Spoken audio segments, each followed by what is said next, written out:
পবিত্র কোরআনের প্রায় 42টা জায়গায়, কয়টা জায়গা?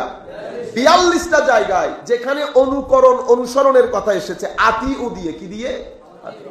প্রত্যেকটা জায়গায় এই 42-এর মধ্যে 22 আয়াতের মধ্যে আল্লাহ এবং রসুল একসাথে এনেছেন। আতিউল্লাহ ওয়া আতিউর রাসূল, আতিউল্লাহ ওয়া রাসূলাহু একসাথে এসেছে না? তো এখন দুইটা যদি একসাথে হইলে শিরক হয়, তো আমরা কি এখন কোরআন থেকে শিক্ষা নিব না? কোরআন 22টা আয়াতের মধ্যে একসাথে রেখেছে তো, আতিউল্লাহ ওয়া রাসূলাহু, আতিউল্লাহ ওয়া আতিউর রাসূল একসাথে না? আচ্ছা, তো একসাথে হলে কি সমস্যা হয়? সমস্যা হয়।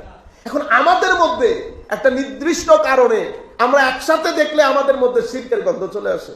আচ্ছা, এটা তো গেল 22টা আয়াত। 18টা আয়াতের মধ্যে কোন আয়াতে আল্লাহ নিজের নাম বলেন নাই শাব্দিকভাবে। কার কথা বলেছেন? রাসূলের কথা।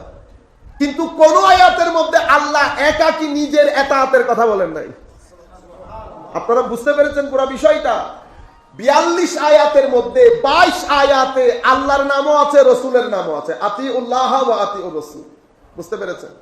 কিন্তু এই 42-এর মধ্যে 18 আয়াত তথা 20 আয়াতের মধ্যে মাওলাই করিম শুধু রসুল পাকের এতাআতের কথা বলেছেন। এখানে আল্লাহ শাব্দিকভাবে নিজের নাম উল্লেখ করেন, কিন্তু 42-এর মধ্যে কোন আয়াতে আল্লাহ শুধু নিজের নাম বলেন নাই, রসুল বাদ দিয়ে।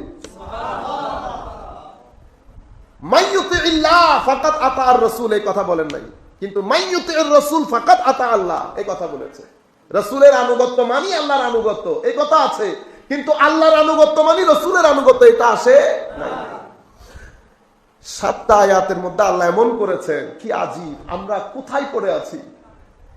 7 আয়াতের মধ্যে আমার আল্লাহ কি কাজ করেছেন? পৃথিবীর পুরা গ্রামার উল্টিয়ে দিয়েছেন।